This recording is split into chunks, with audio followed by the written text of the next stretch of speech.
You will believe it. For the first time ever in North America, shoot wrestling. Only on pay-per-view, only on Tuesday, October 5th. Only the strongest will fight, only the best will survive, not suitable for younger audiences. Shoot wrestling, it's real.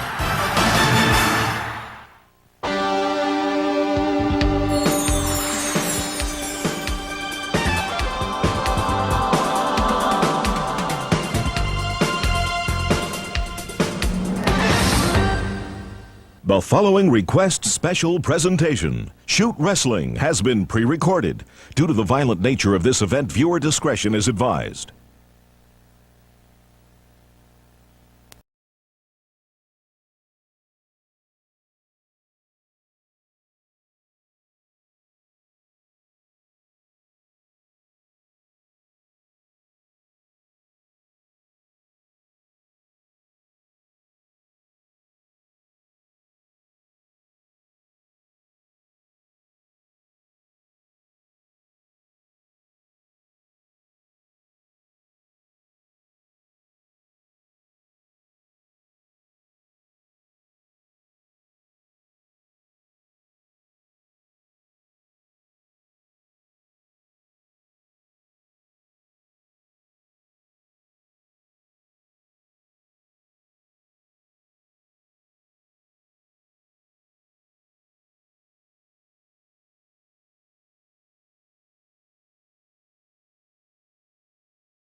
Hello everyone and welcome to Osaka, Japan. We're in the Osaka Civic Arena and we're going to bring you shoot wrestling, professional shoot wrestling. And with me calling the matches tonight is Gene Pelk. My name's Jim Doherty.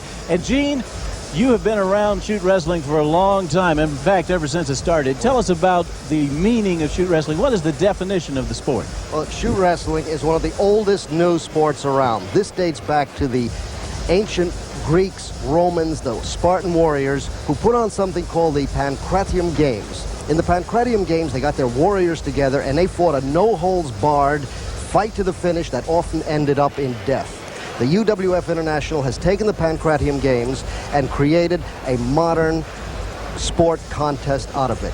It's taken Japan by storm. I predict now it's going to take the rest of the world. Okay, Gene, there's got to be some rules in this sport. Tell us about those rules. This is such a dangerous sport that the rules have to be extremely carefully applied. You cannot punch with a closed fist to the head. You can't hit with your elbow, and you can't headbutt. Pretty much anything else goes. Hit, kick, knee, wrestle. But remember, the wrestling is submission wrestling, not pins. This is you grab a guy's arm and a leg and you twist it so that it's going to break. You don't get out of that hold, you give up. If you can reach the ropes, you'll lose a point, but the fight continues. You can't lose the point, you can't get out of the hold, you give up, it's over. Either that or a KO. Thank you, Gene. Right now, sitting over to my right, we have one of the co-promoters of tonight's event, David McDonald. Dave, I bet you're very proud to be bringing this to the people of North America. Very proud, very excited.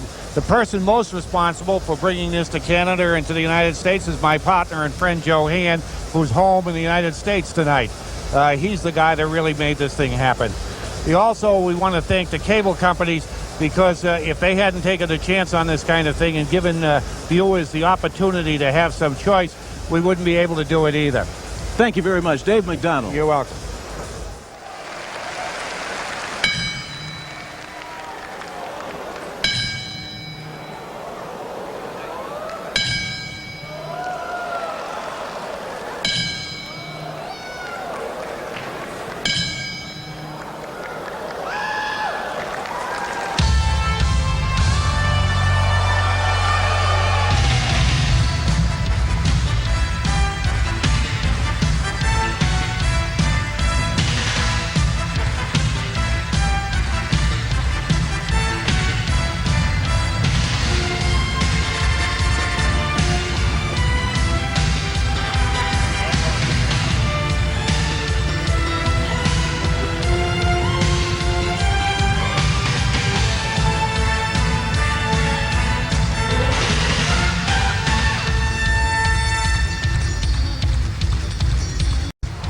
Folks, we got two Japanese wrestlers ready to go at each other. Outside the ring, he's a wonderful, sweet guy, but inside the ring, you wouldn't want to be there. Yoji Anjoh climbing through the ropes right now. Okay, Yoji Anjoh with his zebra striped outfit coming through. Very popular, not only here in Osaka, but all over Japan, wherever he fights.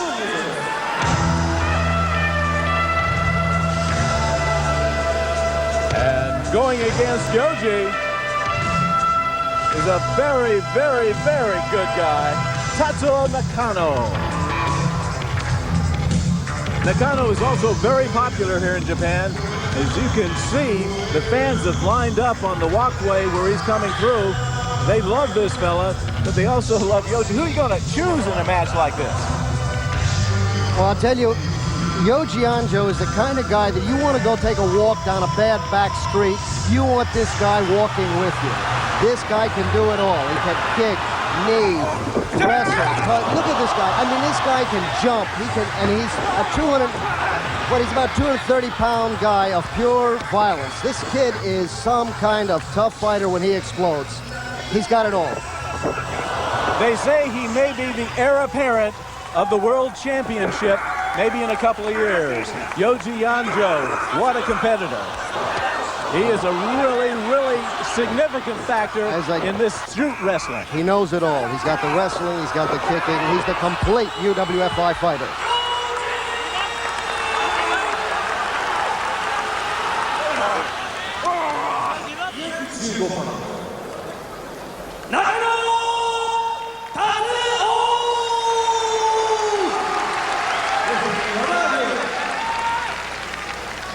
Nakano, Jim, one of the reasons that people like him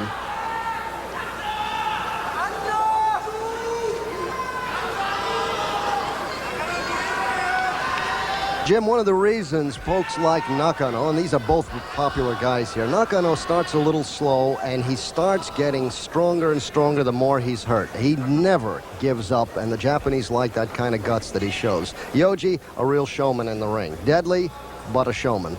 And they appreciate that. Let's see what they're going to do to each other tonight. Well, the bell rings and they come out to the center. Now we're going to see two Japanese going at each other with all the techniques of UWFi. We're probably going to see a lot of kicking, a lot of jiu-jitsu style moves, and not as much wrestling as we saw before. Anjoh will go to the striking part of this much more than Nakano. Nakano can do it, but he prefers to wrestle. But I'll tell you, Nakano can take more punishment than any man I've ever seen in my life and keep on coming. Whether Anjoh can keep dishing it out, he's going to get tired actually hitting this guy for a while. That's what Nakano does. And then he comes after you after you've worn down. But look at the power of those kicks and hits that Anjoh is laying on him. Look at already the welts across Nakano's body. If they had a couple of gloves on each hand, it would look like a boxing match right now, as they look like they're almost ready to spar with each other. Except you don't see those kind of kicks to the legs in boxing. And I'm telling you, those kicks to the legs are what changes this sport around. You have to protect the upper body, okay? What do you do when a guy is going to hit your legs with the power of a baseball bat? And believe me, we have measured it. We have actually had a professional machine, you know, like a machine that you punch. They had somebody hit it with a baseball bat. It registered 100. They had one of our guys hit it and registered 150. Now that's what you're taking to the body. Nakano just took a few, and he's laughing at Anjoh and saying, I can take a lot more of that. He probably will, too. I hope you can hear it at home. We can hear it here at ringside, and I tell you, it's thunderous. The crowd loves it.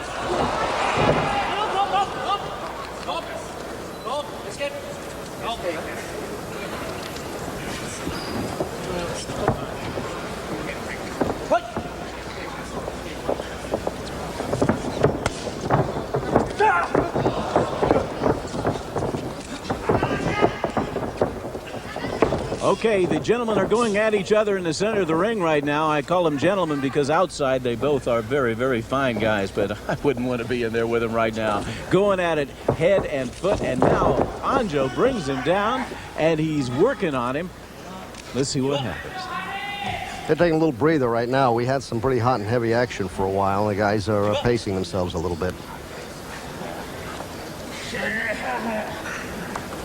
Now, when they're down on the ground, they're not just resting. What they're trying to do is get in position to put on what we call a submission or concession hold. Grab an arm, a leg, or something in that kind of position that if you extend it, you can snap it, that the guy has to give up. That's what they're looking for when they're on the ground. They're not just laying there. This is leverage. This is one hold being turned into another. You'll watch it happen. Now, we call it shoot wrestling, and if you look at the referee's hand the next time he comes into the screen, he's got his finger, there it is, he's pointing straight at the man on the bottom, and that means, are you ready to give up? Yeah, that's shoot wrestling for you, because that's submission wrestling. That means we're going for it for real. But both men are up now, and they're doing a little slapping act, and there goes a kick by Anjoh, but it doesn't work, and Nakano gets him down on the mat.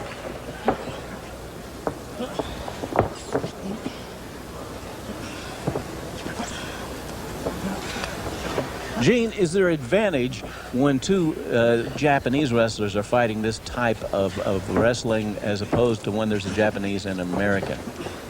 I don't think so, because all these guys know that they have to defend all aspects of the sport. Actually, it's a little bit more difficult for the guy because he's not going to present the open leg or the open head as a lot of the American wrestlers do. So actually, they would prefer to go against a foreigner than to go against one of their own countrymen. If the weights were the same, the problem is the foreigner usually outweighs them by 30, 40 pounds. That makes up the skill difference. And they're back up again, and they're going after it. Nakano is trying to put his foot up in the air, but so far, his heart isn't in it, but Anjoh attacks. He slipped on that one. No, he slipped as he tried to go. His leg went out from under him, and then Nakano was able to take advantage of that. These two boys have fought before. I remember that was back a couple years ago, and if I remember correctly, Nakano won it. But when they walked out of the ring, you wouldn't never have thought he was the winner if you looked at his face. Well, right now, Nakano is ahead on points, 15-13 over Yoji Anjoh, and we're just seeing them spar. Basically, they're looking between wrestling and boxing, as far as I can see. Well, actually, Anjoh, before he got into wrestling, was in kickboxing. He is so good at kickboxing that he once dropped 35 pounds to make a weight limit against a Muay Thai champion. The fight went the distance to a draw under Muay Thai kicking rules. So this guy can do it. Okay, Gene, let's go over the point system again. Now, how do they score points? Okay. If, for example, Nakano gets a hold on his ankles he's trying to do, Yoji would escape by grabbing the ropes. If he does grab the ropes, he loses a point. If they get thrown down with a particularly spectacular throw, like a suplex or something that hurts them, they lose a point. If it goes to a knockdown where the referee calls a count, that's 3 points. So we must point out that both men start in a singles match, usually with 15 points. Right. And as they commit errors, they're taken down, or they reach for the ropes, they lose points. And they can lose up to 3 points at a time with a real good takedown. With a knockdown. Or a knockdown. Okay. That goes to a count. Now, there was a good knee and a good... Anjoh comes out, and he's ready to fight. He is really fired up, and he's going at Nakano. But Nakano slowed him down a little bit. Now the referee's got his finger pointed. And although that the point system is there, as we have talked about ourselves, Jim, one of the things is that these matches rarely go the distance. The points, of course, are important. They'll drive a fighter on. He'll look at that scoreboard and say, geez, if I go down twice more, I'm going to lose. That will strive him to hit further most of the time, they never go the distance. It's always a give up or a knockout. You hear the referee in English saying, give up. And rope. Anjoh says, no rope. No rope. So it's 15-12 now in favor of Nakano as Yoji loses another point. Getting a couple of very good hits in now. Oh, and then again, that's what I told you in the beginning. Have you ever seen many people who can take what Nakano can take and keep fighting? Tonight, ladies and gentlemen, you're going to see some stuff. Just a minute. He's going for a suplex. He went for it, and Anjoh finds himself stunned, and he's in trouble. And he reaches for the ropes. There may be a countdown. It is a countdown. Anjoh loses 3 points on that one. He loses 3 points. It's 15-8 right now. And he's hurting. Trying to get up. No, he's all right. Okay, and they're coming back. Now, look at the blood on Nakano's nose. It looks like he really got hurt. Well, he's taking a lot of hits to the head. Now, when those hits come in, particularly with the palm of the hand, don't think that this is a slap like your mom used to hit you with. These are 230-pound athletes hitting with the palm of their hand. It's as hard as any heavyweight boxing's punch can ever be. With blood around his mouth and his nose, Anjoh reaches up and grabs Nakano's face and probably getting stains all over him. These guys are really showing some pain here. This is perfect. Have you ever seen a match stop because of the blood loss or bleeding? I've seen a hold cold. I've seen doctors look at it, and I've seen the wrestlers refuse to stop and go on. No, I have not yet seen a match stop because of blood. But technically it could happen. Absolutely. We have a doctor at ringside. We have a referee. You see how close to the action he is. But look at, despite the fact that Nakano's been taking all his pain and bleeding, look at the scoreboard. He's ahead 15-8. So he's not going to give away unless he absolutely has to. That's right. Now, Anjoh has a very, very strong chokehold on. Nakano is getting out of it. He's trying to throw him. Anjoh goes to the ropes. He loses another point. My gosh. If we get a close-up on, there it is. Look at the man's face. He is in His left eye is closing up from the hits now. But the cut is below the eye, so they'll let it go. And he just took another one right to the eye. No, folks, this is not a boxing match. This is shoot wrestling. And you're watching it for the first time from Japan, and we're enjoying bringing it to you. I hope you're enjoying it as much as we are here at ringside. This is great. This is great. This is great. And now Anjoh squatting over the top of Nakano. He's got blood all over his back. He's actually it's making it difficult for Anjoh to get a hold because the blood is so slippery. But what Anjoh has to do is to do something to him. He hasn't actually scored a point yet, but he has a give-up hold. Yes, he's got a choke on him. And it happened very quickly as Yoji Anjoh grabs a hold of Nakano, and Nakano slides out of the ring. He's in pain. He's still bleeding.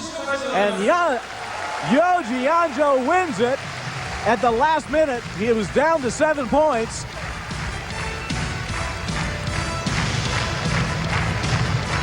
Here's a look at Anjoh earlier in the match. First of all, getting the suplex. Well, Let's pick it up, Jake. One of Nakano's favorite moves is the suplex move. He's deadly at it. Look at how way he took him down on the back of his neck. That stunned him. And here's the end of the match. However, as you see, Yoji is in absolutely splendid condition. Came back, put a perfect sleeper chokehold on. Nothing he could do but give it up. And that wraps it up. Yoji Anjoh comes back at the last minute when he was down on points and wins the match against Tatsuo Nakano. Right now, Dennis Koslowski going against Masahito Kakihara. Tell us about both these guys. Dennis Koslowski is one of America's greatest wrestlers. He won the silver medal at Barcelona in amateur wrestling. He's going to head up the American Olympic team in Atlanta. This guy is a brilliant wrestler. He's got all the moves. If there's any weakness he has, again, it's facing the kicks and hits of the UWFi style. But pound for pound, one of the greatest wrestlers you've ever seen. Has Dennis lost any matches in Japan so far? Yes, he has, and basically he's lost them because of the inability to defend against the kick. Tonight, he's up against an absolutely superb hitter and kicker, Masahito Kakihara. And we're looking at Takada walking around the ring right now. He is a very, very popular young man. Here he comes, though. The man we just saw the highlight tape on, Koslowski. He's also extremely popular here in Japan, and he runs out. He's a silver medalist at Barcelona. He's going for the gold in Atlanta. And he right now is with us with Shoot Wrestling in Osaka. This ought to be a great match, Gene. I'm looking forward to it.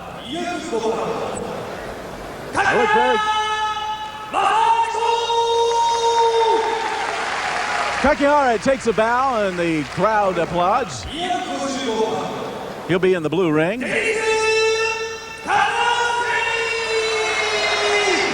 And in the red corner is Dennis Koslowski. I like to call him Captain America with that outfit that he's gone.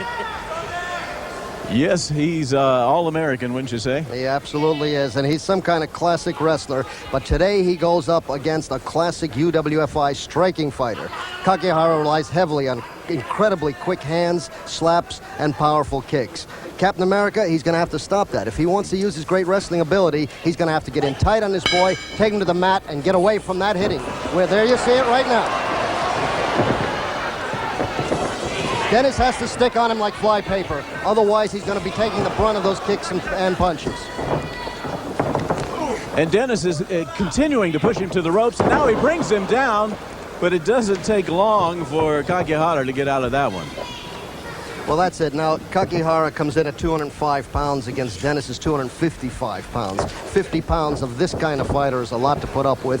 If Dennis keeps him on the mat and real close, I got to say Dennis is going to take this because of the weight and experience advantage. However, every time they get him up and the referee breaks them, then that's going to be Kakihara's game. It's up to Dennis with his ring savvy to do it. Personally, I think he'll be able to do it. We'll have to wait and see what happens. Anything can happen in these matches. And they do. There's a lot of respect here in Japan for shoot wrestling, and one of the things that people like is the purest form of it. It's almost like sumo in the sense that they know that what's happening in that ring is actually happening. It's not rehearsed. It's not something that they've agreed on before. These guys draw blood. They're really drawing blood, and right now they're really slapping each other around as Dennis goes after Masahito. Well, what you're saying is what we're seeing. This is a true sporting contest. I've asked a lot of the American guys, what do you do this? You could earn, say money in other places, wrestling the other style. What are you doing this for? They put it to a point of pride. They say, we are athletes. We don't want to be considered other than athletes. We are coming in here showing our skill, our athletic ability, our conditioning. It's a matter of pride to these guys. They're going to give it 110%. Now, Gene, tell us, what does it take to qualify to be a UWFi wrestler? Well, you want to get into this organization, they first test out your conditioning. They will ask you to do 1,000 sit-ups, 1,000 push-ups, 1,000 deep knee bends without stop. Then they'll ask you to run about 5 miles, probably do a few wind sprints. If you can do all that without stopping, they'll think about letting you get in the ring and show them what you've got. I love to listen to you tell about that. It's almost unbelievable. I know a lot of people can't believe that these guys have to go through that kind of qualification just to earn the right to get in there. But you can see it. They're in excellent condition. These guys are really going after each other. This is what shoot wrestling's all about. Makes the Marine boot camp look like vacation. I've been to the gym a number of times and watched these boys. It's incredible. But you're seeing what I told you. Dennis knows that he can't stay out there and trade hits with him. He constantly moves in. Oh, what a hit to the leg. Dennis felt that one. He's not going to, you cannot take too many hits to the leg like that. Well, so far, neither wrestler has lost any points. They're tied 15-15, so both of them are going after it. It looks like someone's going to have to give way somewhere because points so far hasn't entered into this. Dennis better not make the mistake that a lot of American wrestlers do by crouching down too low in a wrestling position and coming straight in, because that can catch a knee to the head. So far, he's defending well, but he is going to. What is vulnerable is his left leg. He's sticking a left leg way out, and Kakihara keeps hitting it. He's trying to get into a position for a throw, but right now Kakihara has been able to defend it fairly well. Let's see if Dennis can reposition and get Kakihara down. And he does it. And he does it. He brings it That's down a knockdown. very hard. They'll call that a knockdown. right on the back of the head. Yes, There's they that do 50. There's that 50 pounds I was talking about. He just reversed Kakihara purely on weight and strength. Put him down on his And head. he took him down, and now the score is 15-11 in favor of Dennis Koslowski. And now Kakihara is going to have to start coming back and make up those lost points. That's going to take a lot of zip off Kakihara's hits and kicks, though. You take a hit like that, it's going to slow you down for a while, and that's all Dennis needs. Look at some of these moves. These moves are ingenious. These reverses and backs. Now Dennis reaches for the ropes and loses his first point. It's 14-11. And it looks like Dennis is taking a long time to get up. Who said, give me a lever and I can move the world? That's what you're seeing. You're seeing leveraged moves. These guys turn and twist from one hold into another. It's not just a matter of strength and bull power. You're seeing real conditioned athletes with skill.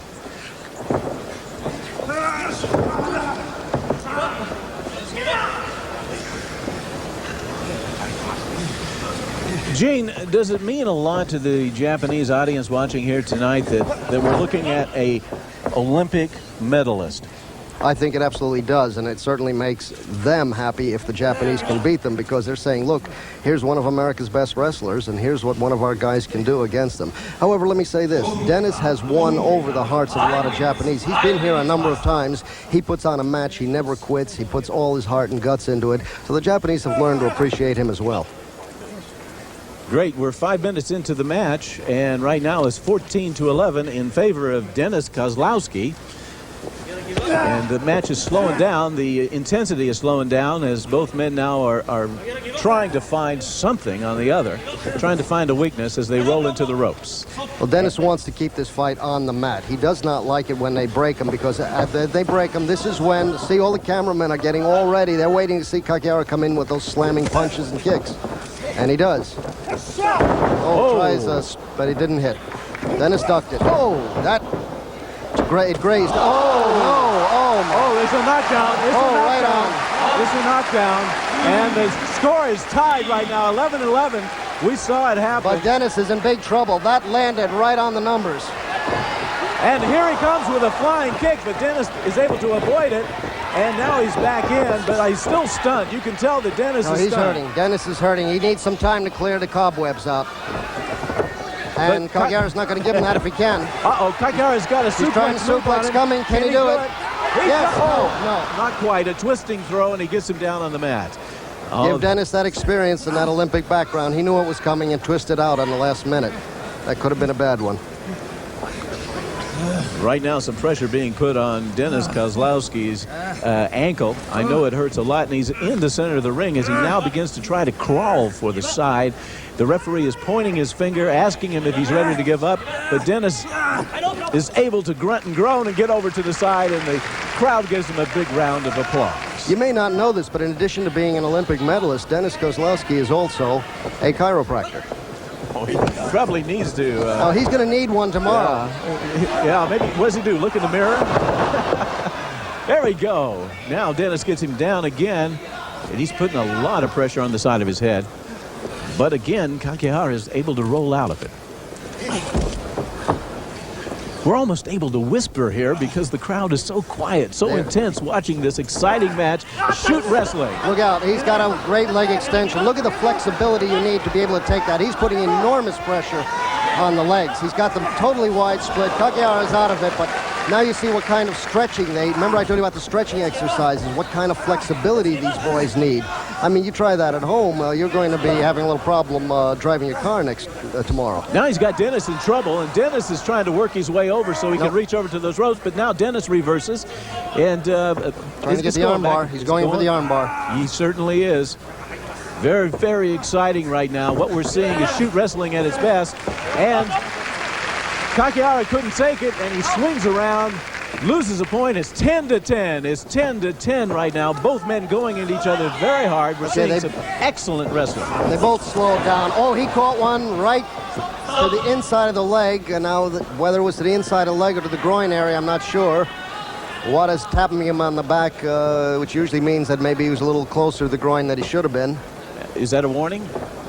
Did he go over there and warn the... yes, he's gone over and warned him. Kakihara, it was a mistake. Well, they're not going to deduct any points. I see. He said, I'm sorry. Dennis said, okay, and now Dennis will probably try to take something back on him. Oh, a very good kick to the leg. He goes after it again. Well, no, Kakihara's trying to kick to the inside of the leg. If you feel your leg, the inside of the leg is much more tender than the outside. And Right. Kakihara's found that open. Whoa.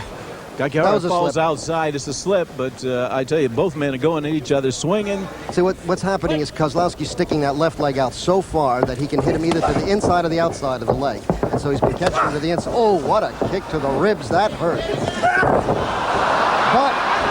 that's it. He's never going to get out of that one.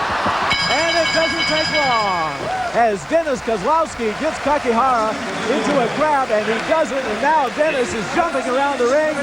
Is he excited? And the fans come alive. They love it.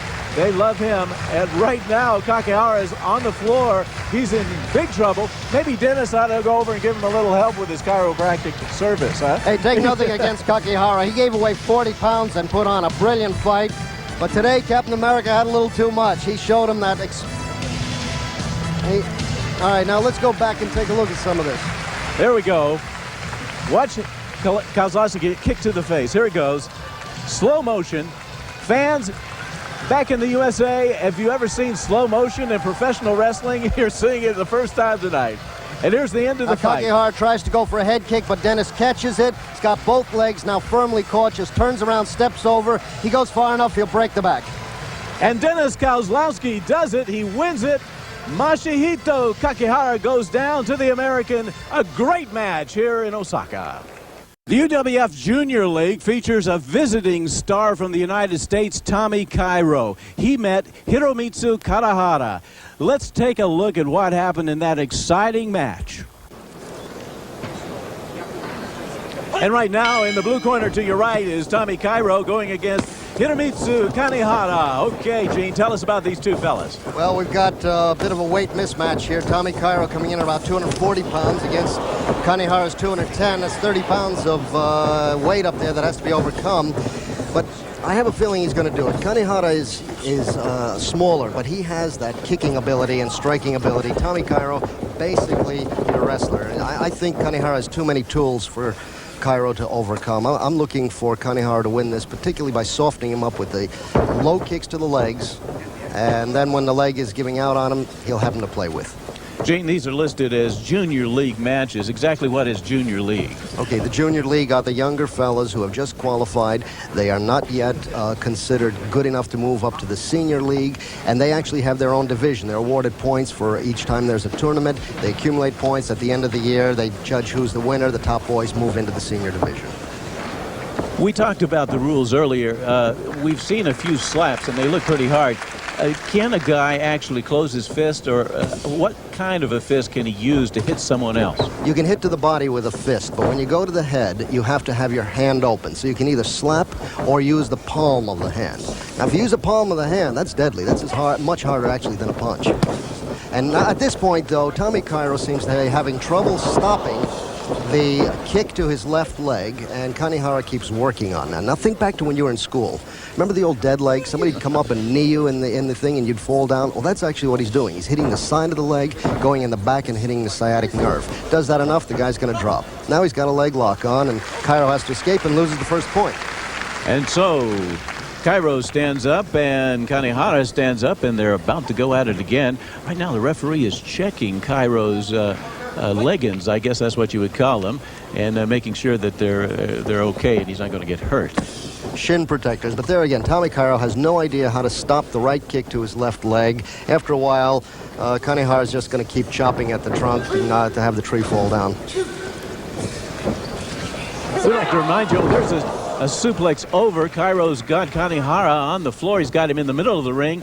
It could be trouble, but right now Kanehara is struggling. He may be able to get over to the side. No, he turns it around. He does a reverse, and now Cairo finds himself in the ropes. Actually, they just rolled into the ropes. No, they're saying that Cairo escaped, so he lost a point for that.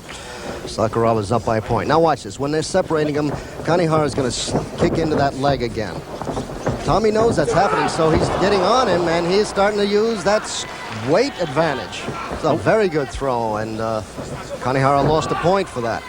For you folks who are used to watching exhibition wrestling, what we see right now when they do those suplexes, those guys are really coming over on the back of their neck. This is no show. This is for real, and it really hurts. And there's a definite possibility that they can break their neck, they can get stunned, they can get knocked out. Well, I've been in the ring before when I was younger with a little boxing and kickboxing, and those things hurt. But I tell you, when you get picked up backwards like that and slammed with all your weight on your neck, that's scary to me. I think the conditioning of these young Japanese wrestlers is tremendous, and it does save them from a lot of injury. But when you're going against a guy who weighs maybe 30 or 40 pounds heavier. Oh, what a perfect knee to the head. Cairo fell into that. He's down. Okay. This could be a countdown now if he doesn't get up. No, he's in trouble. He's in trouble. He's falling over. Get up. This could be a countdown, and it's out. Absolutely. It's out. And now Kanehara has won the match, and he climbs up and revs up the crowd as Cairo is actually knocked out, and the aides run into the ring. A real exciting match. You mentioned earlier the Americans wrestle, and you see the Japanese do the martial arts striking. There's the reason. There's the answer. It works. And the crowd comes alive here as Hiromitsu Kanehara tops Tommy Cairo in a 15-minute junior league match. A lot of excitement, and Cairo is still on the mat. They're trying to bring him up, and now he finally sits up and hopefully is okay, but you could tell the man was totally stunned and then literally passed out from that kick, or knee, should I say, to the head. Okay, right now we're going to take a replay. Gene, show us what's happening. Well, there it was. Tommy Cairo was trying to get in and wrestle. He let his face get in, didn't protect it. Kanehara saw it and just delivered a knee to the head and knocked him out. You can't take those. Nobody can take those. Have you ever seen a slow motion? There's a suplex. Have you ever seen a slow motion replay in wrestling? This is a first, ladies and gentlemen. There you saw it, a suplex. And he's on his way out. Our exciting match as Kanehara beats Cairo. Okay, right now coming into the ring, we've got two Japanese wrestlers. Kiyoshi Tamura, he'll be going against Yuko Miyato. Tell us about these guys. Okay, in the blue corner we have Yuko Miyato, one of the smallest Japanese wrestlers who has to make up for a lack of size with as much hard guts and talent as you're ever going to see. He's going up against one of the young Japanese wrestlers, Kiyoshi Tamura. Tamura, some kind of fighter. A while back, about 8 months ago or so, Tamura took on a great American boxer by the name of Matthew Saad Mohammed. Matthew Saad Mohammed held 3 lightweight, heavyweight championships, the IBF, the WBA, and the WBO. Tamura took out him in 32 seconds of the first round. He kicked his leg out from under him, dropped on him from the back, and put a chokehold on him, and Matthew Saad Mohammed gave up. That's the kind of fighter you got.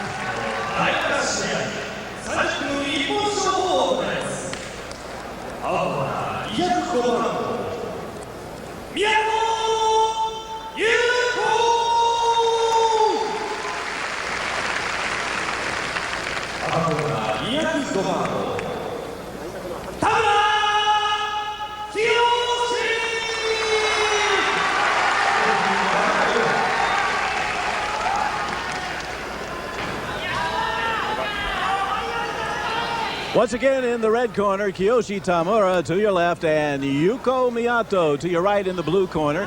We'd like to tell you it's standing room only here in the Osaka Civic Arena. 7,500 plus in attendance. This place is full. They love shoot wrestling in Japan. Hope you enjoy it back in the USA. Watch Miyato go. He's got to make up now some weight and height disadvantage. Miyato is one of the pound-for-pound best fighters that I've ever seen, but his problem is pounds. He doesn't have enough. Look out for his mean, vicious spinning back kick. He's got one of the best around. If he can land that on the solar plexus or to the throat or head, you're in big trouble. Otherwise, I think Tamura's got a few too many wrestling skills for him. Should be a very quickly moving, striking, wrestling, tumbling match. This will be full of great technical moves.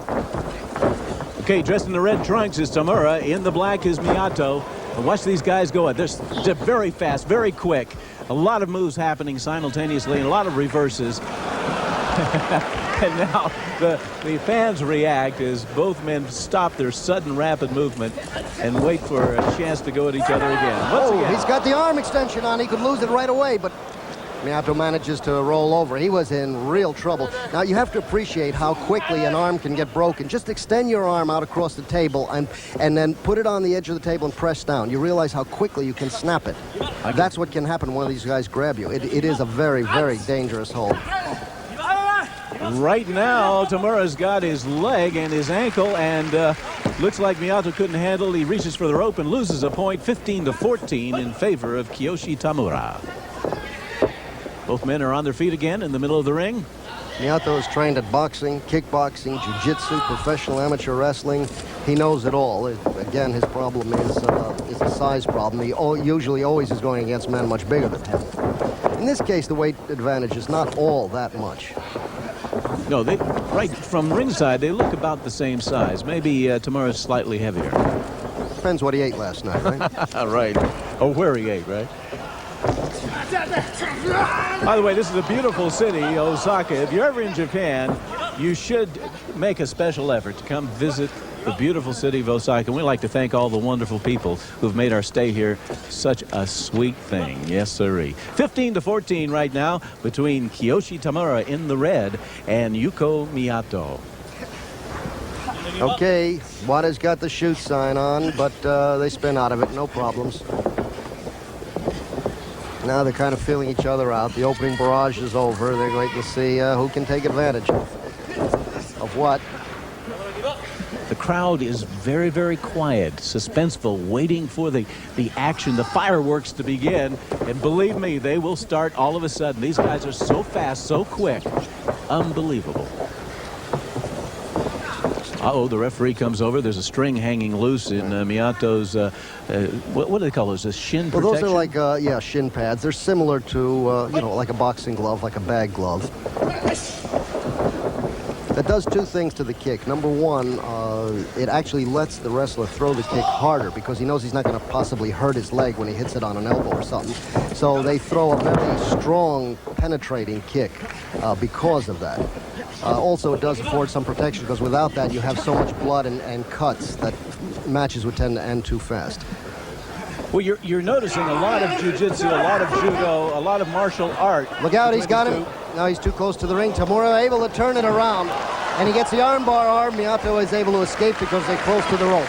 Now there you went. Each guy had a potentially ending hold on about 3 in a row, and they just spun one into the other. What an exhibition.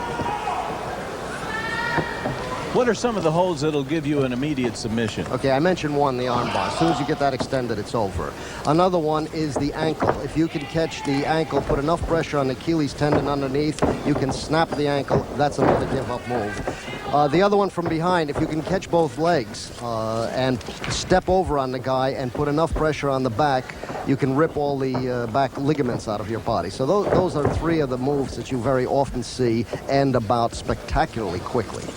Bringing up on points, Miyato has lost 2 so far. It's 15-13. Well, there's one right now.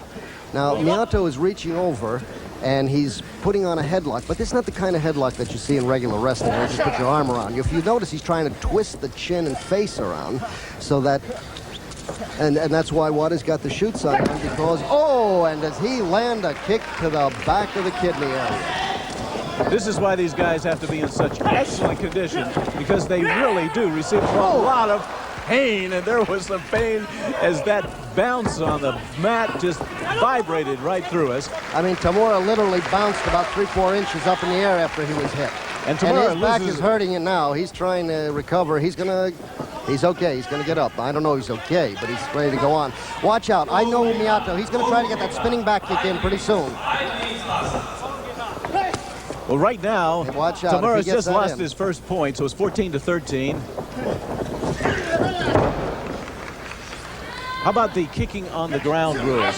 The UWFi fight resembles the street fight. In other words, if your opponent is getting up to fight again, you're allowed to kick him. If he's down on all fours, hands and legs are down, you can't kick him. But if he's starting to get up and raises even one hand, you're allowed to kick him because, hey, you don't want the guy up and doing something to you. Knock him down again. Preventive wrestling, is that what we call that? the best offense, a best defense is a good offense. Isn't that it? That's it. Miyato lost another point in that little rigoro, and all of a sudden we're down to 14-12 with a 2-point advantage on behalf of Tamura. Both men are standing now, and there goes a beautiful kick on the inside. Another one on the outside. Miyato is attacking.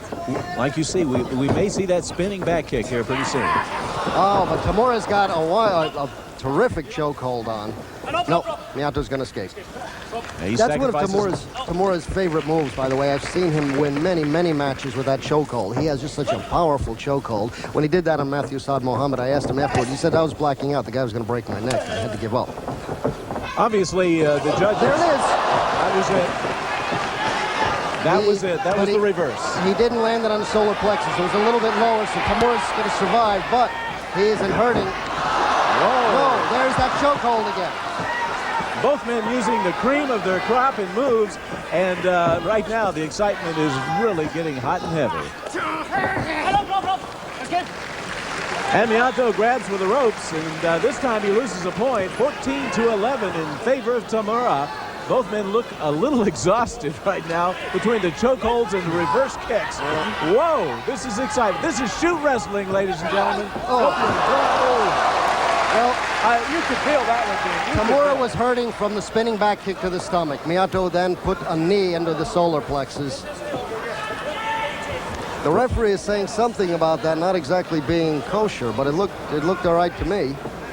Well, right now, Tamura is in a lot of pain as he still holds his rib cage, trying to stay away from Miyato's kick. But Miyato doesn't give up, and another one right to the side. Same place, and now a judo move gets him down on the ground, and he's going after that arm. He's got that arm bar on. No, but look at that spinning takedown. And the arm bar, but Miyato again too close to the ropes, and he escapes. This is a work of art, ladies and gentlemen. This is wrestling. This is almost art wrestling, I would say. This is real professional wrestling at its best. Okay, 14-9 is the score. Miyato's going after him with the kicks. It may be a count. It may be a knockdown. Let's find out what they rule. A lot of pain. That stomach is taking a real workover today. The spinning back kicks, the knees. He's a tough boy. He's up, but could be a setup right now. Miyato's going to walk in for the kill. It's 11-9 right now in favor of Tamura, but it looks like Miyato might. No! Unbelievable. What a match. It looked like Miyato was on top of it, and then Tamura came back very, very quickly, and then it twisted again. Both men are still on the mats. As the referee makes his way over to Tamura, he's talking to him right now. The crowd is anxiously waiting for the winner to be declared. No, it's the winner to get up. That's the problem. Well, he's got to get up to be declared. Let's see how long it takes. Tamura won the fight, but he took a lot of pain, a lot of punishment.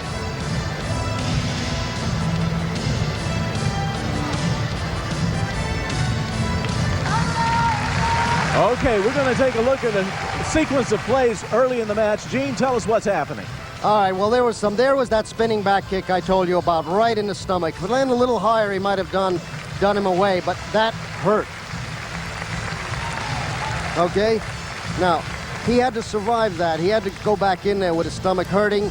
Miyato knew he had the opening and came in and delivered the knee to the midsection.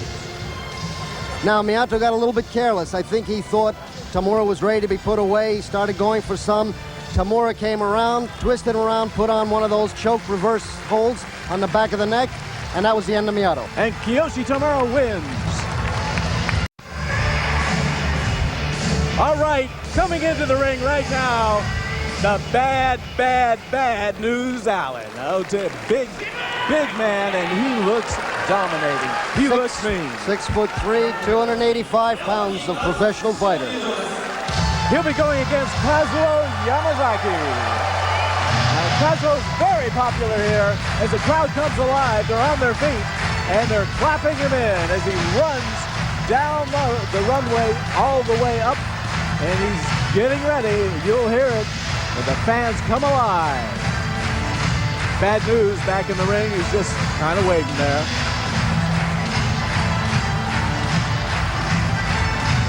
Kazuo Yamazaki coming in at about 225 pounds.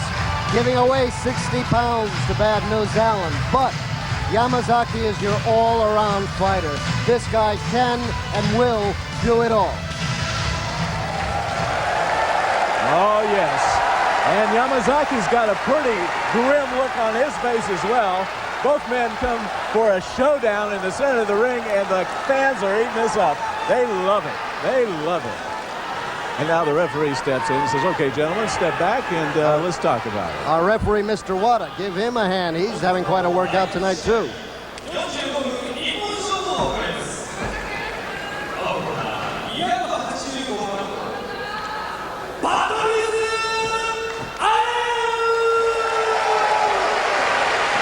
Now, mothers, how would you like to have this guy come around the neighborhood? Huh?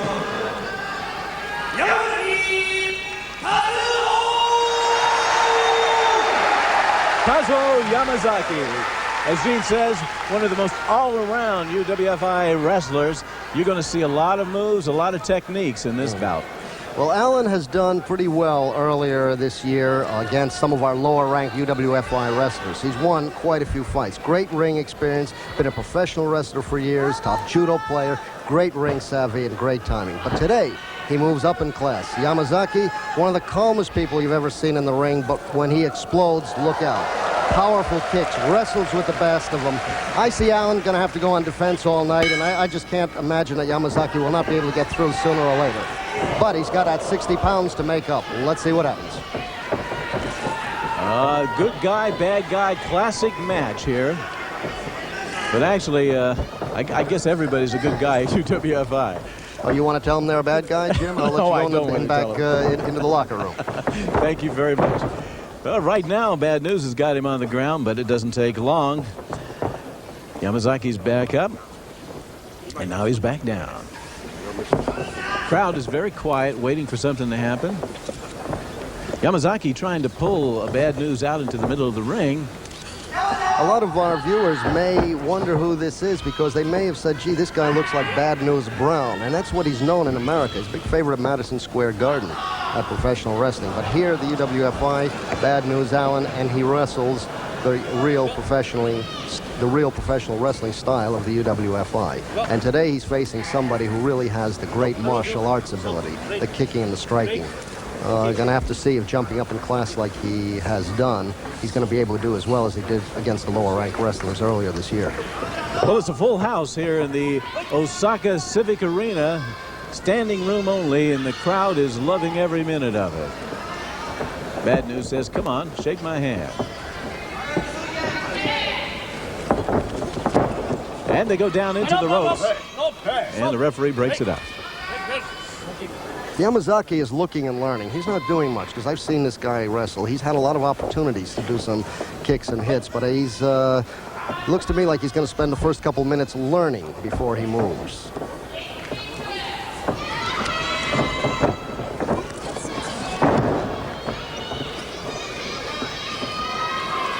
Now the referee is pointing his finger. He's pointing his finger directly at Yamazaki and asking him if he wants to give up, and then he backs off. Doesn't look like Yamazaki's in a lot of trouble. However, Bad News moves around, and he's working on that arm. He's working on it. And the referee pulls the shoot sign out again and says, are you ready? Shoot wrestling, ladies and gentlemen. I hope you're enjoying it.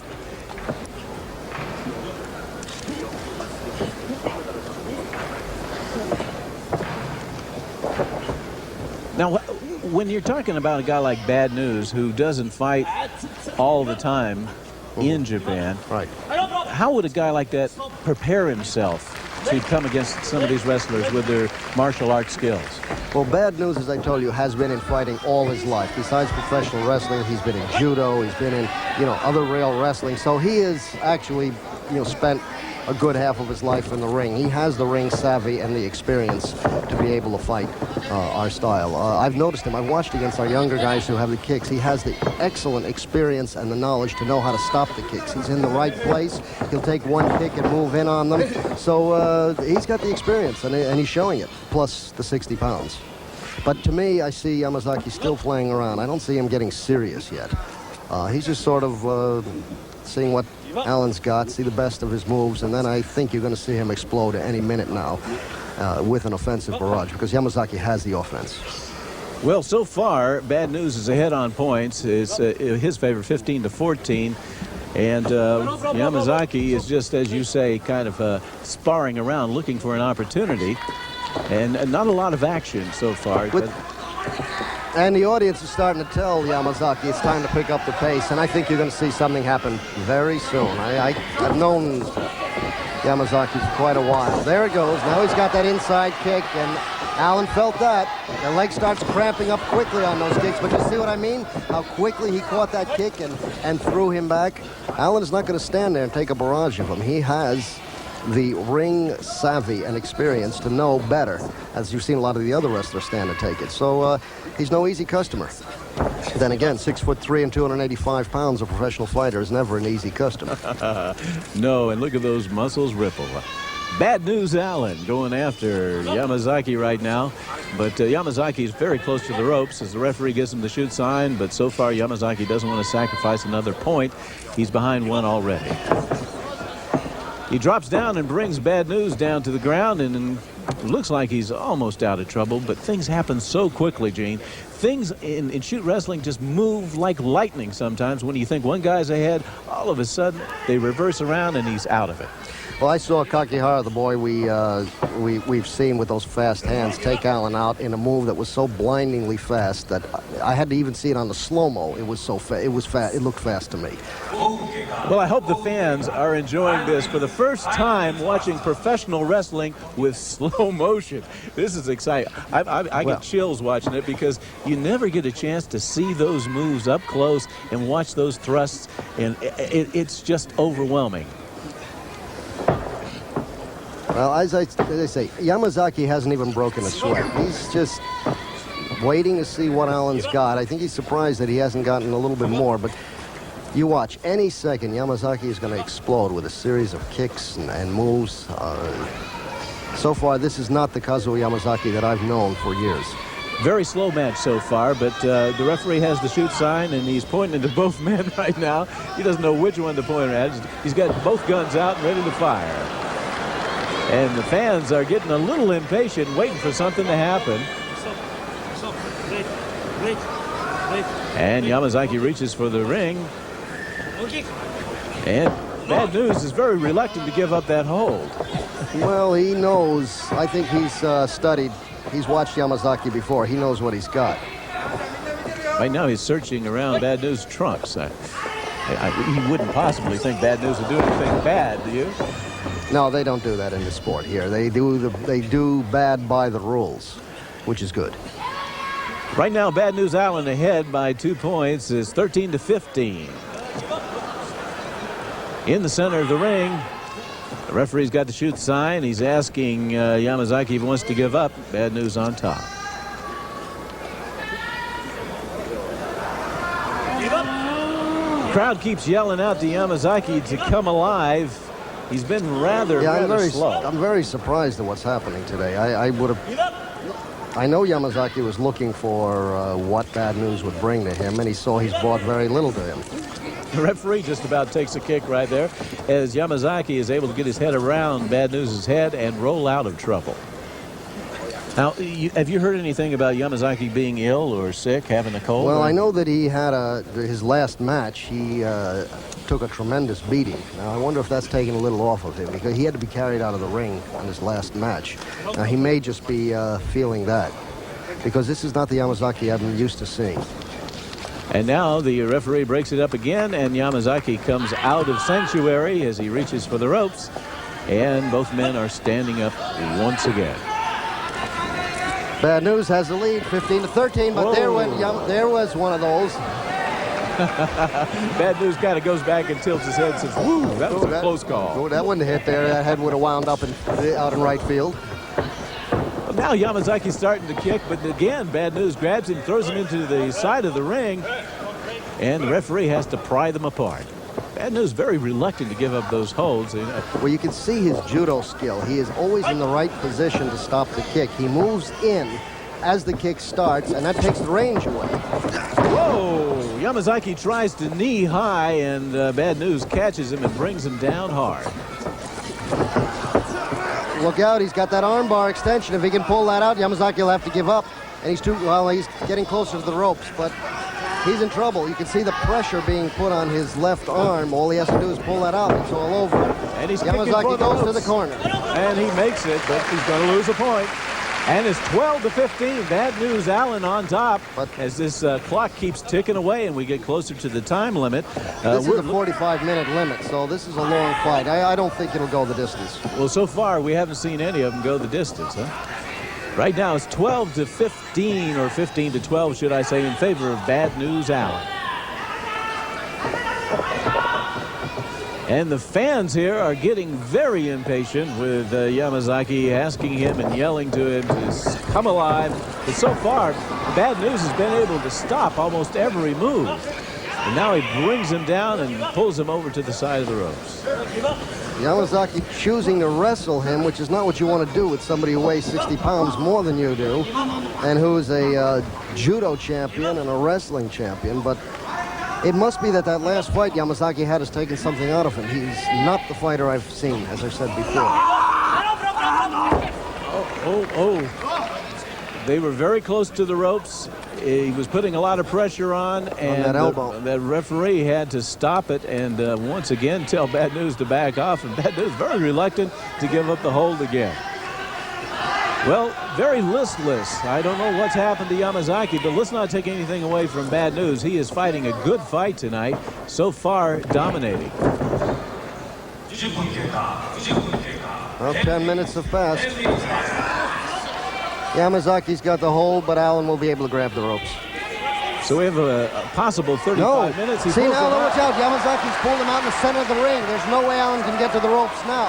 He's either going to have to break the hold. He's in a lot of pain. The finger is caught. And Bad News struggles for the side. And again, Yamazaki pulls him out. Now he holds up his hand. Look out. And he gives up. He gives up. And it's all over for Bad News Allen as Kazuo Yamazaki twice pulls Bad News to the center, applies that pressure, and it's all over. Even though he was listless, very slow, and not the Yamazaki we usually see, he does take it.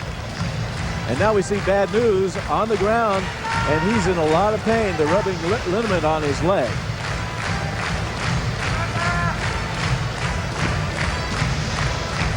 Okay, take a look at this slow motion of what happened.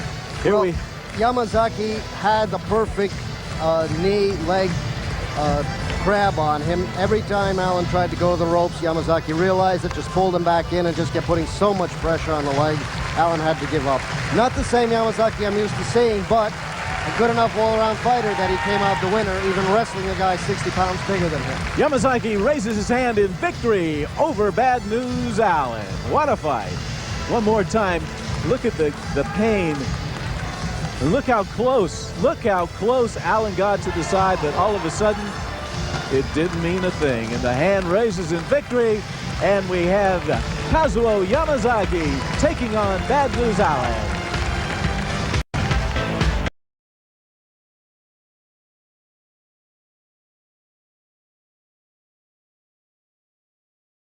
Gene, it's been a great fight so far. We've got the semifinal and the final coming up. Summarize the fighting to this point. Well, I told you about this UWF International Pro Wrestling style, the kicking, the hitting. We've seen it all. It's been I think everybody has lived up to what I hoped was going to happen. It's been exciting. But what we got coming up, it's got to be the best part of the card. We got big Gary Albright and Dan Severn going up against the big Russians. That'll be probably more of a wrestling match, but when you see those big boys fly and hit, you're going to see something. Then the World Heavyweight Wrestling Champion, Nobuhiko Takada, takes on Billy Scott from Nashville, Tennessee. Now, a lot of people are saying Billy is in over his head, but this kid's got a lot of guts. He's the one who beat the IBF boxing champion, James Waring, and he may be a little bit in over his head, but he will do us proud. I know the kind of guts the boy has. It's a match I'm looking forward to seeing. Thank you, Gene. Right now, Front Row Entertainment would like you to take a look at a few missing children. If you've seen these children, please report it.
Okay, we've been waiting for this one, the semi-main event. It's a tag team event.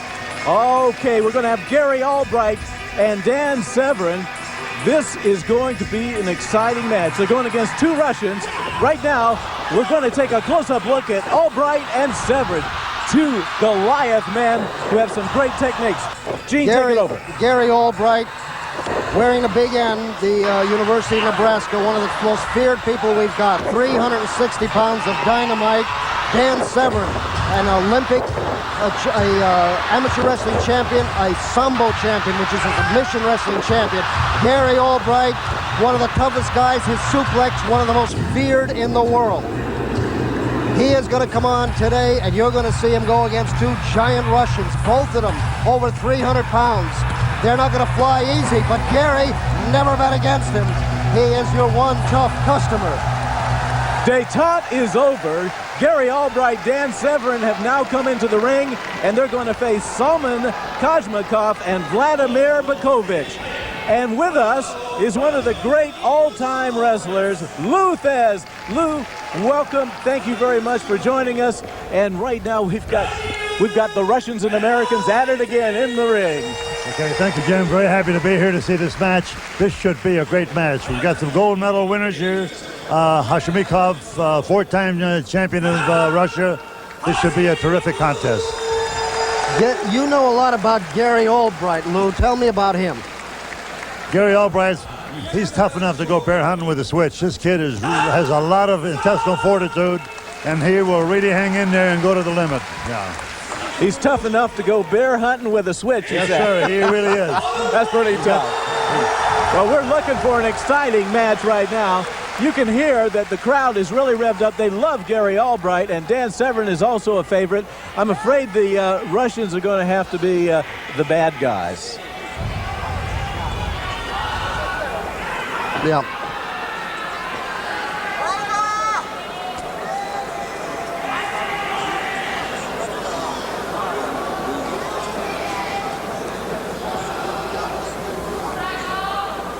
Okay, right now in the center of the ring, we've got Gary Albright and Dan Severn. They're in the red corner. In the blue corner, two Russians, Salman Kashmikov and Vladimir Berkovich.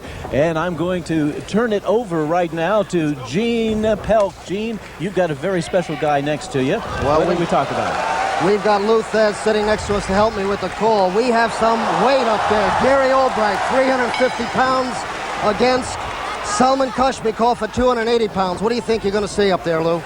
You're going to see a young man against a veteran, and if Hashimikov doesn't run out of gas, he's going to put you a shot. In my opinion, from what I see right here, I think Albright is in better condition. All right, none of these guys are really into the kicking martial arts part of it. They're more pure wrestlers, right? They are. They're both Greco Roman wrestlers, yes.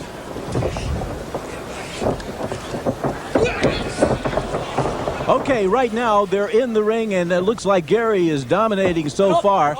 Gary is a little tired. He came in here from Florida and arrived this morning. He had to go through 3 cities to get here, but you wouldn't know it watching him right now. And the referee better get out of there or he's going to get hurt.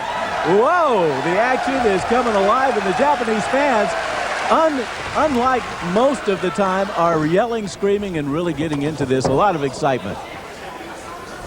Okay, Gene, what do you know about this Russian fella? He's a big fella. Salman Kashmikov, 6'1", 280 pounds, college freestyle wrestler, a champion at all sports. You know a lot about him, Lou. Gary, he just took his hold away from him. Gary Albright did the thing that Hashimikov is famous for, and he did a suplex on him that was unbelievable. It took a lot of power to do that. Now we've switched over to Vladimir Berkovich. Tell us about Vladimir. Vladimir, I would like to see him lose about 10 or 15 pounds. I think Gary Albright's in a little better condition than these people. I hope he makes a kind of count of himself. Gary's lost about 15 or 20 pounds in the past 2 weeks. Well, Vladimir coming in at about 310 pounds, 6'3", Greco-Roman wrestler, 5-time All-European freestyle wrestling champ. Tough boy. Now, Gene, before we were going on the air, we talked to Gary Albright. You mentioned to him that with this much weight, going against this much weight, we might not see a lot of flying with his suplex, but I saw that guy go flying. It looks like Gary hasn't lost an inch, even though he's adding on about another 30 to 40 pounds of what he usually has to go against. All right. Well, what I'd like to say about this is Gary can handle 300 or 400 pounds with that kind of a suplex, so the weight doesn't bother him. Now, let me ask you this right now, Lou. When a guy that big goes over on a suplex, and we're bound to see it with Gary in the ring, does that add a lot more stress on the back of the neck with that extra weight? Oh, sure. Of course it does, yes. If he falls on the back of his neck, he's got a problem. The way to do is tuck his head in if at all possible, but sometimes this is not possible. Well, right now, the score is 21-20, and it looks like the Americans are ahead of the Russians by 1 point, and the tag takes place, and Dan Severn comes in to take over. And, well, he pulled a lot of weight that time. Gary Albright now takes a break, and we're going to watch Dan Severn use some of his fantastic techniques. The bearded wonder, Dan Severn, in the ring right now for the Americans. It's funny to call a guy like Dan 6'2" and 275 pounds a small man, but that's who he is today. He's actually the smallest guy in the ring, yeah.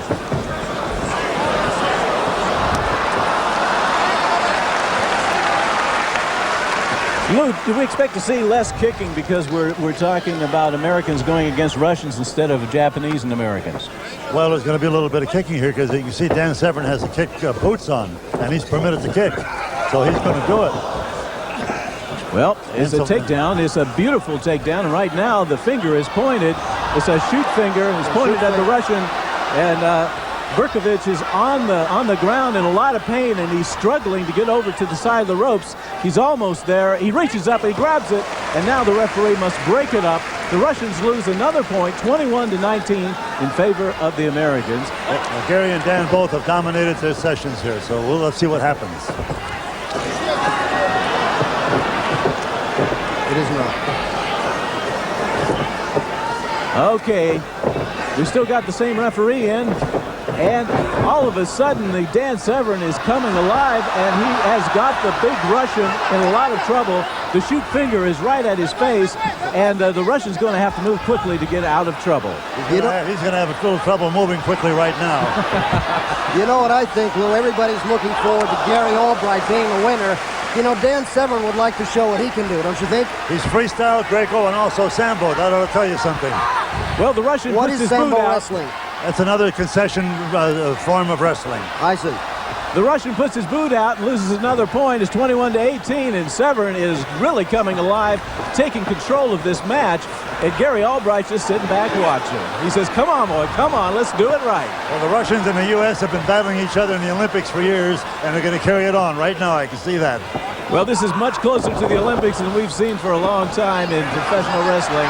A great move by Dan Severn, but he's not going to get much done in that particular position. Let's see what happens. I don't think he's giving this fella much room to breathe. Oh, the fans are coming alive. They really love all this action. As Berkovich tries his best to get out of trouble, Dan keeps applying the pressure. His partner is having a problem. Oh, there he goes. And they make the tag. And now big Hashimikov comes in and fired up. He's ready to take Dan on. And boy, whoa. Looks like a raging bull coming in, just charging and banging Dan against the ropes. And this Russian is fired up. Well, you got to remember, 300 pounds of him coming in there. They may look slow, but if you were in the ring with somebody that size, it wouldn't look slow. Oh, Dan brings him up and down. Whoa. Dan's a little tired. I think he'll go for the tag soon, don't you, Lou? He did a good freestyle double leg takedown. That was good. I think he ought to tag anytime. You're right.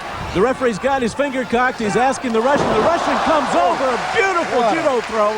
Excellent. This is all part of shoot wrestling, ladies and gentlemen. Oh, I love it. Oh, the Russian is fired up. He's got Dan down, and he's applying a lot of pressure. Dan, as you say, is losing a little gas. Maybe he better get over to the side and bring old Gary in. And looks like Gary's a little anxious to get Dan to do that. But now the Russian reaches for the ankle, and he's pulling over to the corner. Oh, I can smell some trouble. What the competitor that Dan is, He wants to stay in there. It's a challenge for him now. Now he wants to get something done. Well, he's able And to he break will. through. He's a freestyler. He's able to break through. But will he go over and tag? No.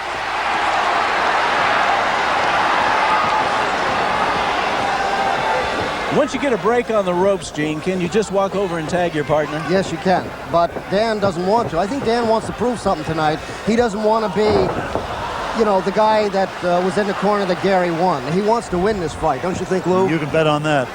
Well, the score is 20-17 in favor of the Americans. It's a 45-minute time limit, and we're having one exciting match. This is about as excited as the crowd has got so far tonight during the match. And, boy, they're coming alive. They're waiting for something to happen. But Kosmakov, he's staying in there, and Dan's staying in there. They're not giving anything away. They don't want to tag out. These two guys want to win it or lose it. What are the odds of this one going to the limit? I don't think so, because the one Russian I see here is not in very good condition. He's in a corner, and I think the way they're moving along, something's going to happen. Well, finally, Severn gives up and goes over and tags, but that Russian keeps on chugging. Look at that. He's got old Gary down on the mat, and Gary can't believe this guy is really fired up. And Gary's coming in fresh now, but maybe the Russian will seek some help in just a moment. Right now they have to break it up, and Gary comes back to the center of the ring. You got two of the best wrestlers in the entire world for probably the past 10 years in the ring right now. Whoa! There it goes. There it goes. And there you go. There's the suplex. There's the knockdown.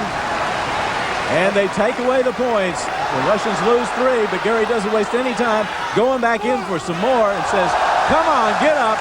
And the Russian heads over to the side, makes his tag, and Berkovich comes in. Listen to this crowd. They come alive. And now the two men in red are going at each other for real. I'm surprised to see that Berkovich has got CCP still written on his shorts and the Soviet star in his back. Well, the Soviet star is not going to help him a bit now, because unless he's done his homework, why, he's in trouble. I think I agree with you, Lou. Berkovich is the weak link in the Russian team. He's not in shape. He's not in good shape. They're growling at each other, and Berkovich gives him a snare. The Russians are behind, way behind in points. They've lost 6 points so far. It's 20-14 in favor of the Americans. What a forearm. Here he goes again, another takedown. Gary's down like he's a middleweight. That's right. Well, there was the question. Remember, Jim, when we talked to Gary and said, will he fly? But look out, Gary's got a submission hold on him right now on the arm. He's got the arm lock in the head. Berkovich may have to give up. Uh-oh. I don't know. You can't see it, but to the right. Berkovich is saying no, no. Kosmakov is trying to come into the ring. And now the referee has to go over and get Kosmakov back out. And Gary kicks did you see that boot? Berkovich out. Whoa. It's hot and heavy. I want to tell you, Gary is turned on. He and Dan must have had a little bit of a meeting here, because this is the best match I have seen, and I don't know when. Oh, this is excitement. I tell you what, we're in Japan. We expected to see a lot of fireworks between the Japanese and the Americans. But right now, the fireworks are happening between the Russians and the Americans. A great match. This is Shoot Wrestling, folks. Hope you enjoy it. It looks to me like the Russians are a little overmatched with Gary, though. Gary, as you say, seems to have more juice. He seems to be getting stronger as he's going. Berkovich is losing the power. And now he tags Dan, and Dan comes in. Well, I think they got their thing put together pretty well. And they're going to pick the weak link. I can see that just you boys can. You men can. And Berkovich is going to do some catching, not pitching. Okay, Severn's going after him now. He's going to take advantage of all the work that Gary put in on him, and he brings him down into the center of the ring. And I can tell you, Kosmakov is he's wanting to get back in. Wow, do you look at, see that? That's Severn legal. is adding a cane. I don't think they can handle it. Dan wants to win this one really bad. I think Dan would like to be the winner this time, don't you? I do too, yes. He doesn't want Gary to win it for their team. He wants to be the boss. You're right, he'd like that victory, yes. But the Russian gets over to the ropes, and the referee breaks it up. Another point taken off. Is 20-11 in favor of the Americans. And right now, Dan Severn is going after big Vladimir Berkovich. He's got him in the side of the ring. And now he's kicking him, but now Berkovich grabs Dan Severn's leg. Whoa, and down goes Dan. What's happening right now, Lou? Well, they're getting in. That's what they call it. That's a Japanese toe, a leg lock, if you'll believe that. That's what they call it for the past 50 years in the United States. Lou, you have told me something a little bit earlier I'd like to ask you about. You said that because of the UWF International style, you are once again proud to tell people you're a pro wrestler. What do you mean by that? Well, not too long ago in the United States, if somebody would ask me if I was a wrestler, I'd say, I really am not. I'm retired, you know. But now, with the light at the end of the tunnel with UWIF, I'm very proud to be a wrestler again, to see things at this stage.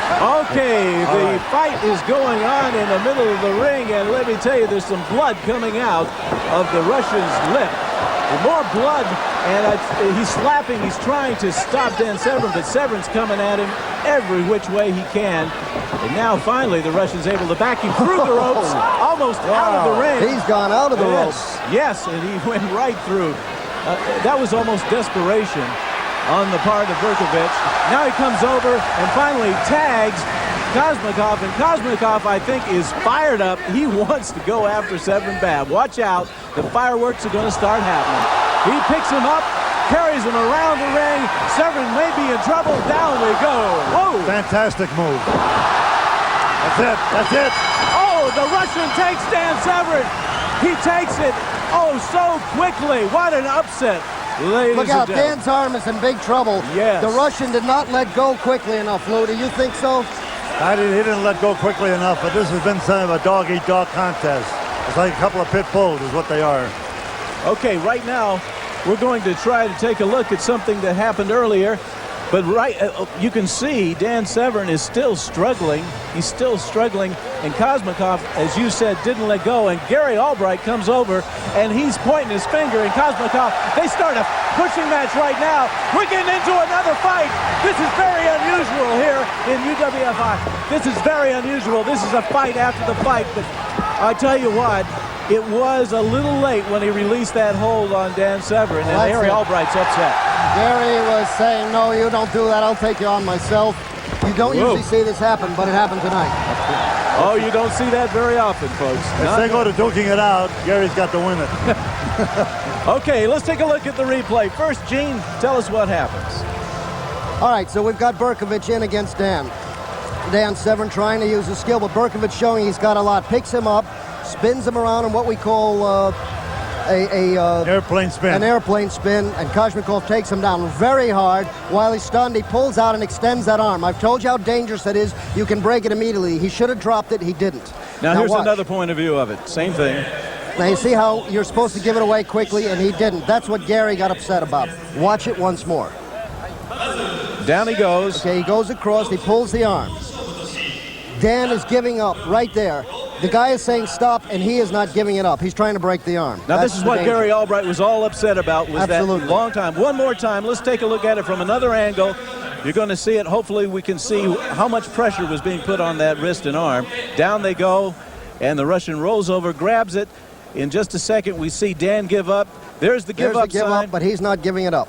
And the referee has to reach in and force Kazmakov to let go. As the Russians beat the Americans, Kazmakov and Berkovich over Albright and Severn. Excitement, shoot wrestling style.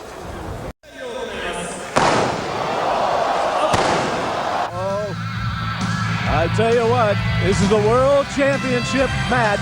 Actually, Billy Scott has a chance to really make a name for himself, and he's coming on right now. Now, this young man out of Nashville, Tennessee, he's small, but he's full of heart.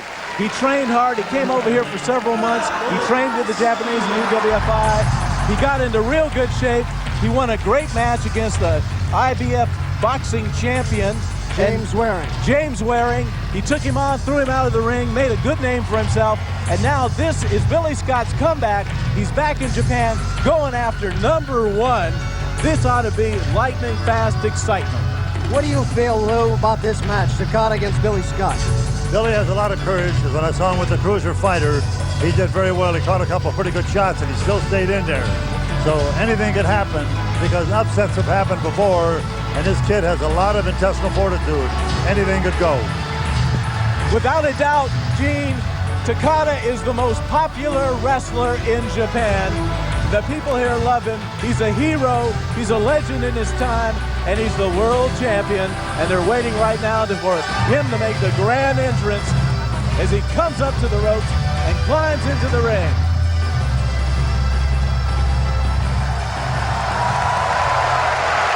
Gene, correct me if I'm wrong. It looks like Takada's dropped a few pounds since the last time we saw him. Yes, he has. He has lost a few pounds, but I'm sure that hasn't taken anything off his kicking ability. Do you, Lou? I don't think so. He looks lean and mean to me. Very lean and mean. What a physique. This guy, he looks like an Olympian, doesn't he? He's in great condition. But now let's take a look at Billy Scott. Billy Scott looks like he's coming in in at great shape. 5'11". He's a short kid, but he's heavy. He's 220 pounds, so he's nothing but muscle. Takada, as you said, the world heavyweight pro wrestling champ. He can do it all. Wrestle, kick, hit, make it look easy.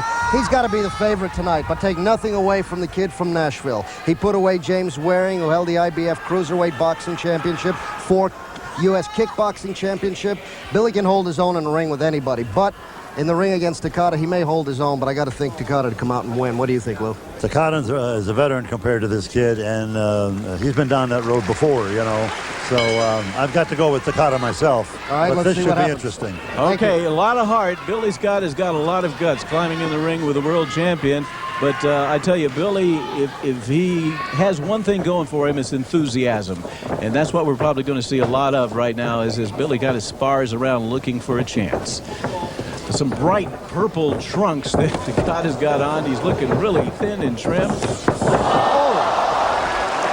Beautiful What kick a to the side head, of but Billy is in shape, huh, Lou? He's Anybody- in shape, but you shouldn't be catching too many. Pitching is better. Yes, indeed. Uh-oh. Takada got caught, and down he goes, and Billy's got him on the floor right now. Let's see what happens. Well, you have to remember, Billy trained against a boxer and a kickboxer when he trained against Waring. So he took a lot of training, how to stop the punch, how to stop the kick. So he should be able to take Takada's kicking game away. Do you think he can do that, Lou? Well, he can take it for a while. He sure can. But if he catches it in the right spot, bye-bye. Well, the fans are really into this one. This is the main event, ladies and gentlemen. Takada in the purple trunks and Billy Scott in the green. And the young man you got to give him a lot for going against this great champion tonight in the main event. The youngest sumo wrestler in history, Koji Katao, the youngest Yokozuna in history. I coached him for six months. He came over here. Takada knocked him out, one shot to the head, and he was out like a wedge, man.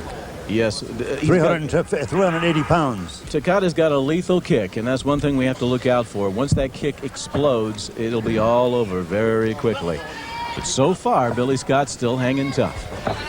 Referee's got the trigger pulled. He's almost ready, and he's going around the ring asking Billy Scott. Billy's trying not to give away any. Well, actually, just a minute. This is a special fight, I understand. They're going to go with the point system. We didn't mention that. Do you notice that there's no points up there? This is 2 men walk in the ring and 1 guy comes out. That's the rules of this match. So That's real wrestling. This is 60-minute time limit, but there's no points. And if they go the limit, it's a tie. So Billy's got a lot of chances here, but I hate to say it, I don't think it's going to go for the length, huh? Well, so what we're saying is that all the point systems we talked about earlier are out the window. You go for the ropes, you get knocked down, no points are deducted. This ends with 2 men, 1 standing and 1 on the ground. So Billy, if he can go the distance, has a chance to really impress this crowd. But right now, Billy's in a little trouble in the center of the ring with Takada going for a ride.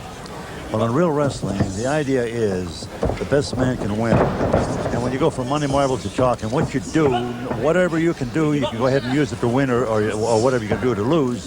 And that's the way it is. The point system and so forth goes out the window, and you go in and you knock down drag-out. All right, and that's what it is. It's a professional street fight, isn't it? That's exactly right. Well, the fans have quieted down right now as they're watching intensely at the movements going on in the center of the ring, and I'm impressed. Right now, Billy Scott is holding his own against this great champion. But now he reaches for the ropes, but he doesn't lose any points. And The referee breaks it up, and they're up again. You know, I told you earlier about the power of the low kick. Takada's a guy, actually went on a TV show and showed the power of his kick. On a machine, they had a guy hit it with a baseball bat. It scored something like 100. Takada kicked it with one of those side kicks you've seen and scored 150. Now, you just think of having somebody of that size hit you in the legs or body as Takada is doing, and you realize how the kick changes this whole sport around.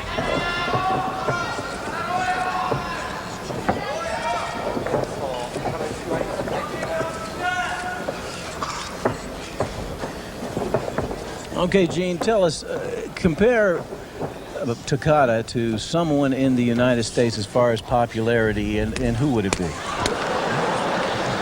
Well, he just took a little bit of a slapping from Billy, but it didn't affect him too much. Takada can't walk down the street anymore without, you know, people running up to him looking for autographs. He's on all kinds of advertisements, doing endorsements. He is now one of the most popular wrestlers in Japan. He's like a sports star in America, a tennis star, a baseball star. Would you agree, Lou? Yes, that's very true. We don't have a wrestler with that popularity in the United States today because we have lost our credibility. But the credibility that he has here will rub off in the United States very quickly with pay-per-view. Great. Okay, back to the action. We've got Billy and Takada on the mat right now. Both of them looking. So far, Billy's been able to hang in here. I'm really impressed. Takada hasn't unloaded on him with any of these big kicks except right at the beginning. And Billy is doing a good job of just basically wrestling this great champion. Well, Billy has a lot of wrestling skills. He's proven that time and time again, a lot of heart and a lot of wrestling skills. So wrestling on the ground, he has a little bit better chance. But it's when they're standing that I'm afraid, because he has not the ability with the legs and the hits that Takada has. He's vulnerable for that kick. And there it is, and that hurt him badly. Ooh, you could feel it right in the side of the back. He caught it more to the back, so it hit the sciatic nerve. Oh, no. Oh, into that the hurt ribs. Billy very badly. Oh, now right into the center. This could be the end. Takada's going after him hard and heavy, brings him down, and now applies that arm bar, and it won't take long. Billy's holding on, though. He hasn't given up yet. Ooh, the referee is pointing. I can't believe Billy's holding out, but Billy so far isn't giving up. The guy's got a lot of guts, as we said in the beginning. If there's one thing Billy Scott's going for him, he's got enthusiasm and a lot of guts, and somehow he withstands that barrage of pain and is able to still be in this match. That's his career. He's in the ring right tonight, and he doesn't want to lose it. Billy not only has guts, he has a lot of conditioning and a lot of power in that body, because he just took quite a few hits and he's in there wrestling. He's got to step over now, right? No, he's trying to put pressure on that ankle, right? Yes, he's just got a regular toe hold on him.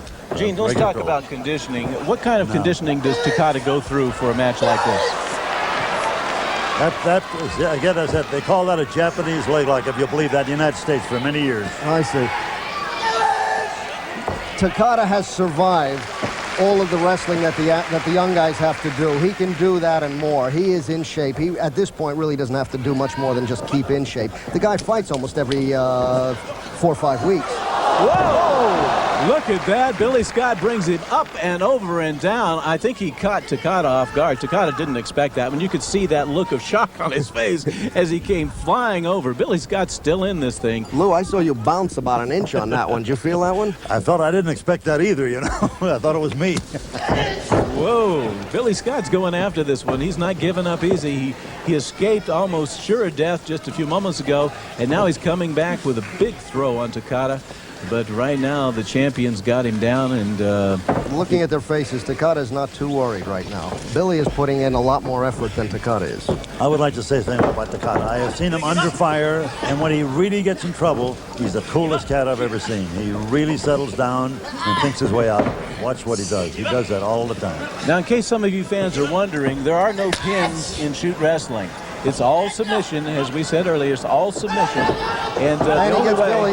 He's got Billy's ankle. Billy again spinning out of it, but his leg is hurting. Billy's going to have quite a headache tomorrow. Okay. Now, Billy, you know, the only way he could have got out of that was go to the side of the ropes. And so you either give up, you get knocked out. Look at that. Billy takes an unbelievable hit. But he's still hanging in there. This kid is tough. I mean, let's say it like it is. Takada's got the arm, but he's going to be able to get to the ropes and get away from it.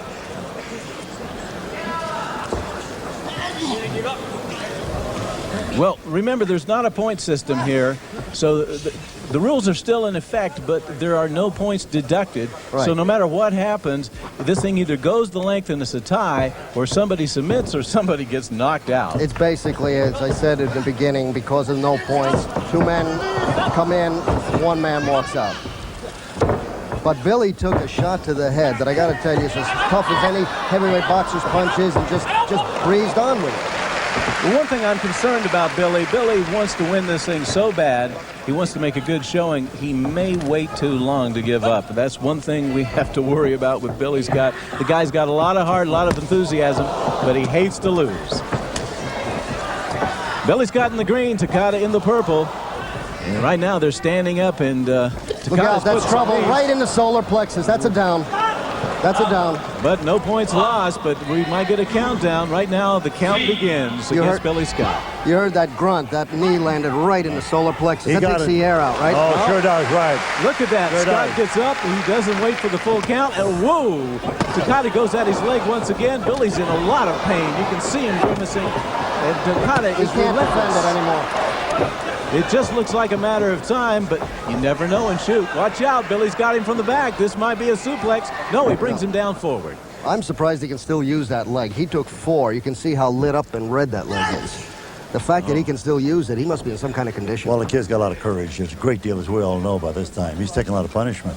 Yes, there's probably a lot of pain going through that body right now. I wouldn't want to be Billy Scott tomorrow morning, let me tell you.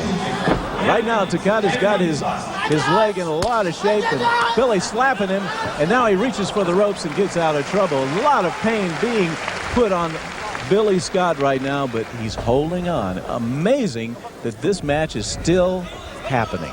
Well, Takada's chopping him down bit by bit. That's what he's doing now. And he's got that left leg shot. Whoa, and he grabs Takada, goes to work on his ankle. You're seeing an exhibition of pure courage right now. Young Billy Scott going against the world champion, Nobuhiko Takada. Well, Billy giving away some weight, giving away a lot of experience. Takada really is, he's not in danger right now. I think he knows that anytime he wants to really barrage those kicks, he can put them away. What do you think? Sure, he's going to pick his spot. Of course, he's going to get him straightened out. When he got him exactly where he wants him, it's bye-bye. Now, how many announcers at the main event of a wrestling match anywhere in the world except Japan could whisper while the match is going on? And that's what we got right here. People are loving this match. This crowd is into it.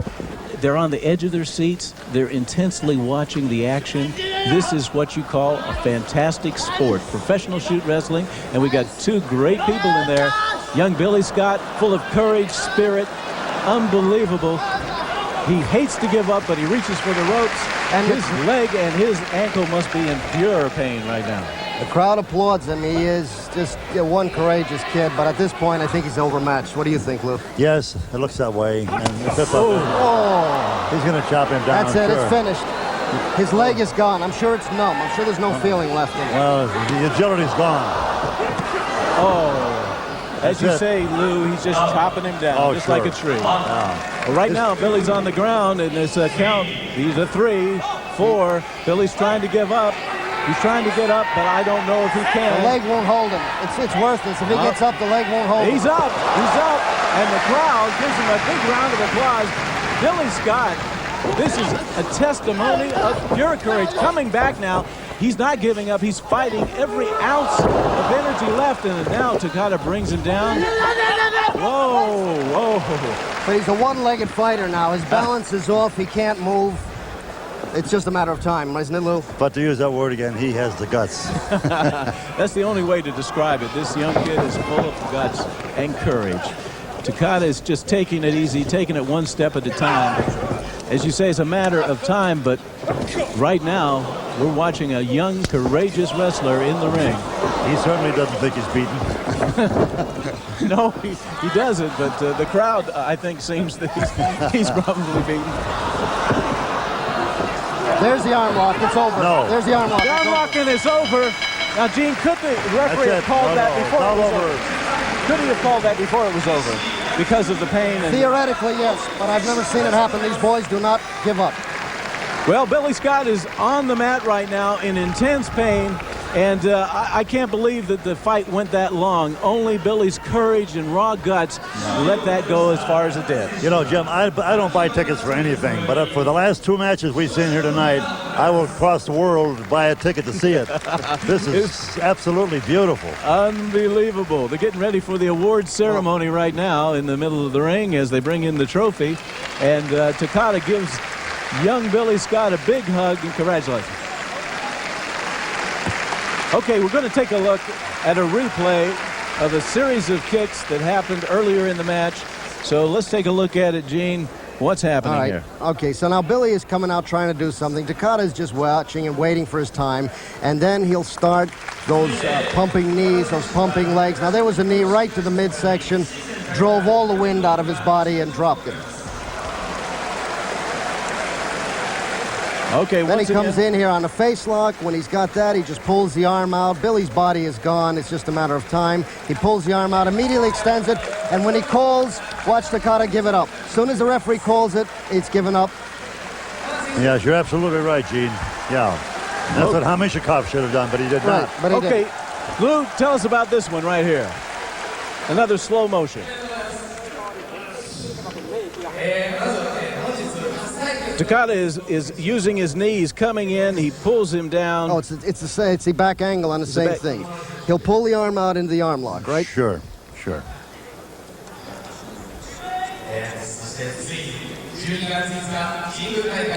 Okay, now we're going to look how Takada actually chopped that tree down. Yes. We're going to look at those kicks that brought young Billy Scott to the ground. One. Look at this. Unbelievable power. Now, believe me, as I told you earlier, those are coming in with the power of a baseball bat. Oh, just 5 degrees, little by little, and pretty soon there's nothing to stand on. That's it. When you don't have a leg to stand on, you're in trouble, gentlemen. And here comes Billy's trying to fight back, but you can see the legs are gone. There's no mobility. There's no anything in the fighter. That's all. Yeah, Billy he's got a lot of space. He's fighting on raw guts right there. Right now we go back to the center of the ring, an interview with Takada. And the crowd right here is listening for those words. And they give him a big round of applause as the world champion maintains his belt and his championship and takes a big bow.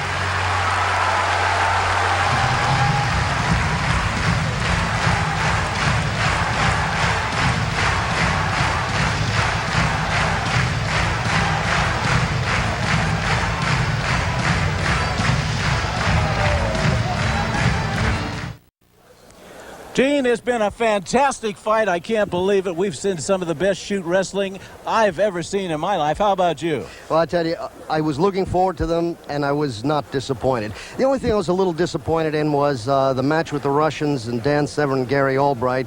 Gary really didn't get much of a chance to show off what he could do.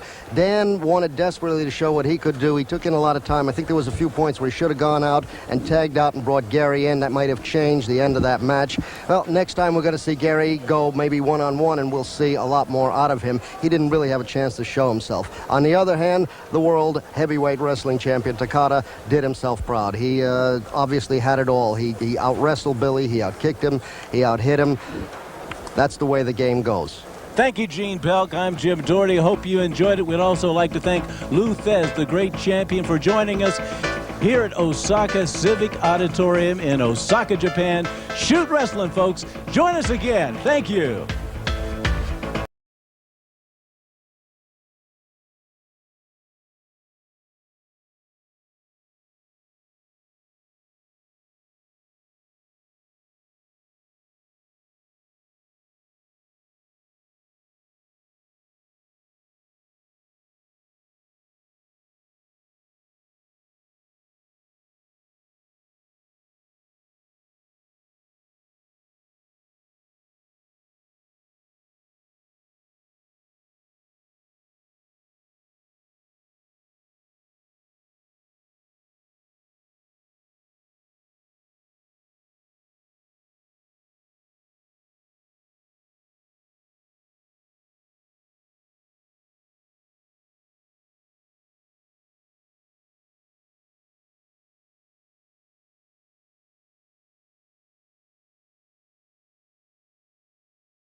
watching Request, where you choose the best.